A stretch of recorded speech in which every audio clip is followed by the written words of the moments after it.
All right, so working on our painting of the bear, stealing colors either from our reference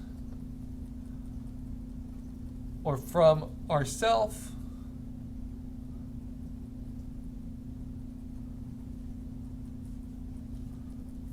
Or from the swatches, which you can get by using a workspace that's for painting if you don't already have them up. Or you can always go to Window and make sure swatches are appearing. You can also use color here to mix your own versions of the colors, but I like the swatches and just mixing it optically. We also always want to be aware of our brush presets and our brush options. The texture is making mine a little too thin. So maybe a little later I'll have that turned on, but for right now I'm going to have it turned off. Shortcut for adjusting size. Just holding down the control button will bring up the brush size options right there for you.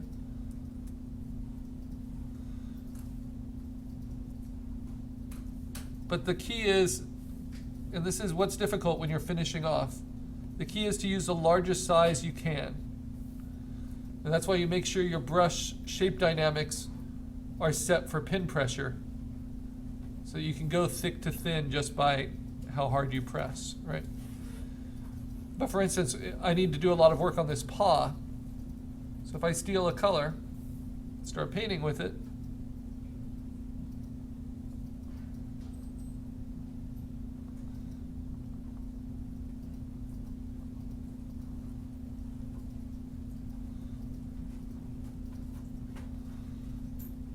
I want to be able to use kind of the biggest brush I can to get the effect I want. Now right now I have color dynamics on, so it's switching between these two colors a lot.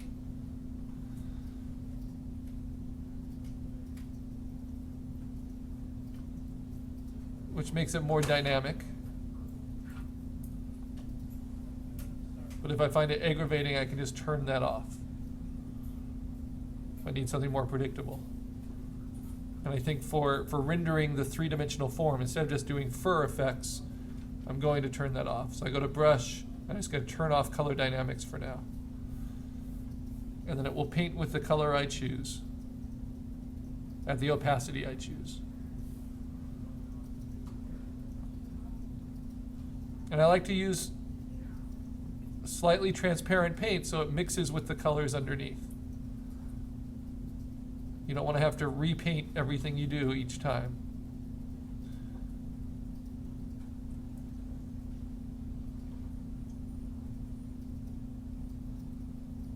You want to be especially aware as you're finishing off of filling in these areas of where the background gray is coming through. It just means you haven't made any strong decisions there yet. You want to.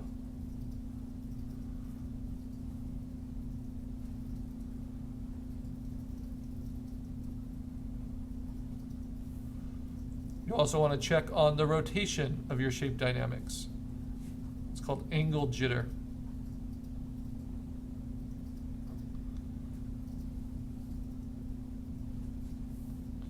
So you get a little bit more variety in your line. Right. And if there's certain kind of patterns and certain colors you really like, feel free to paint them off to the side and you can steal from them. That way, that can all go away. So if I really like this, kind of make a little palette off to the side. Or this. You also want to make sure your brush mode is normal, otherwise it's really hard to predict what's happening. And at this stage, I need to get everything up to the same level of finish without zooming in at all. I've done my zooming in on the face and on areas I really wanted to make sure communicated. But now I need to work a little bit faster.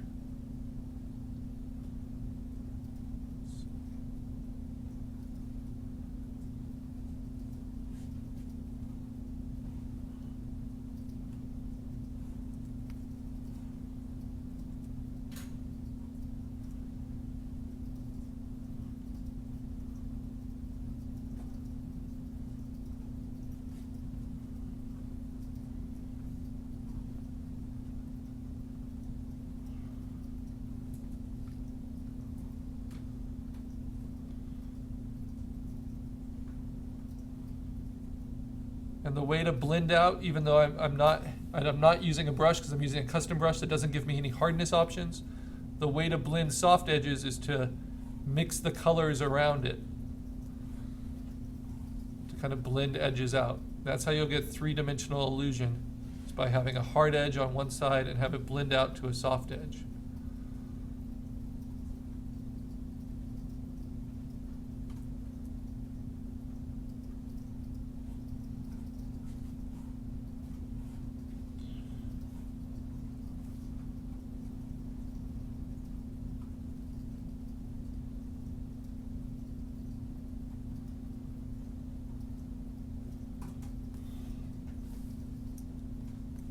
We go to a slightly smaller brush for these fingernails.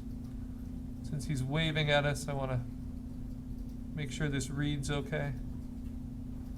Top of the nails catching the light. Grizzly bears have these very strange hooked nails that are really long. And they use them for digging insects out of the ground and out of rotten trees. But they're actually, because of them, they're not able to climb trees.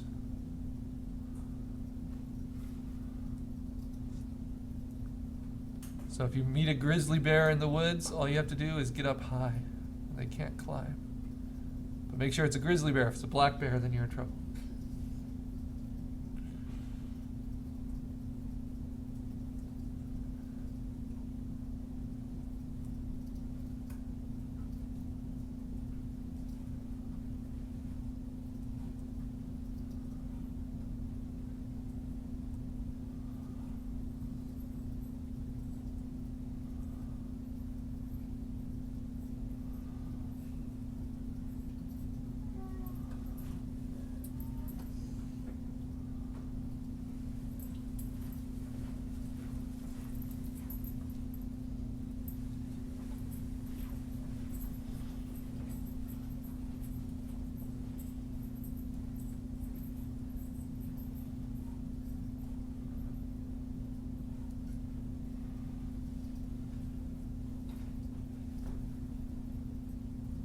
Okay, remember my goal is to work everything up at this distance. So even though I might want to zoom in and finish off this paw and get all these subtleties just right, that's not my job right now. It's to bring a level of finish to every aspect. So I get to work on both paws this way. Bring them up. And the feet, which I haven't really touched since I did my speed painting. Right, so it's really building form into these.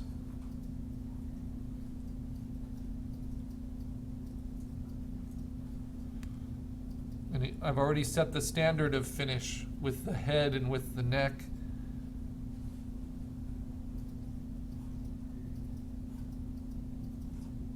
What kind of representation, what kind of abstraction, what kind of style I want.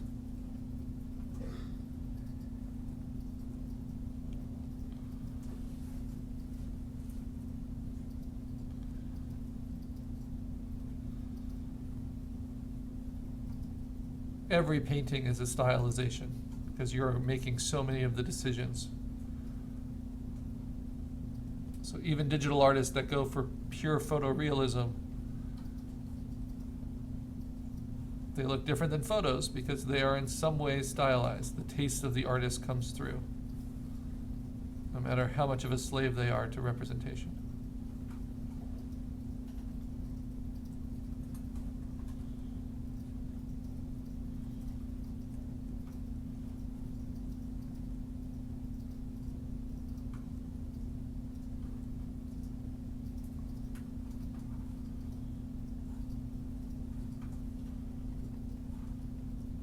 And I've always seen that as an opportunity more than a problem. Since you're recreating every mark on your own, you also get to interpret it, put your emphasis where you think it needs to be, even if you're not thinking of it consciously. Just do that as we paint.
So since fur is such a soft texture, almost all the edges need to be softened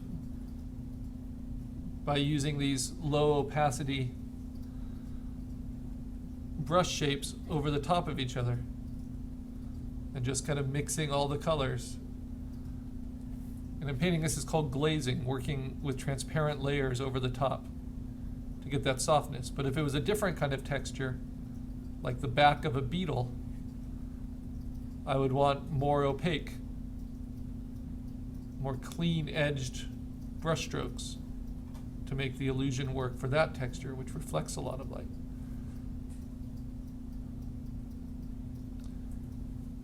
Because we're not using lines to outline our edges and contain our color, we have to do that with our color shapes. Is the shape hard, or is it soft-edged, or does it bleed from one to the other to make kind of a distinct edge?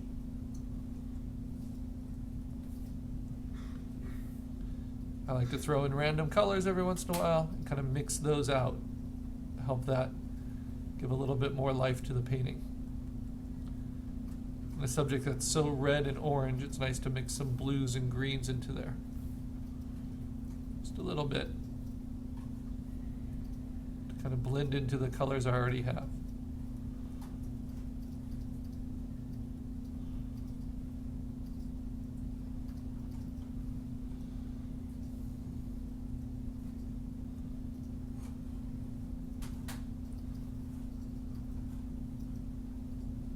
That green might be helpful other places, so I'll put it over here. This blue might be helpful other places, so I'll put it over here. I can steal from it.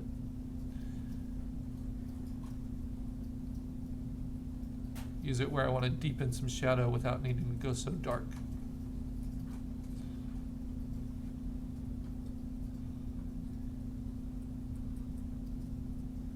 Now these little flyaway hairs that you'll see in the reference, that help kind of tell us the length of the fur in certain areas, that's where I can let it go with a little bit more opacity, a little less blending. You want to be careful that your painting doesn't get overpowered by those. I think I need a little bit more orange to be reestablished too. Sometimes you mix your colors so much they get washed out. That's why I'll go back to either the reference or to the swatches.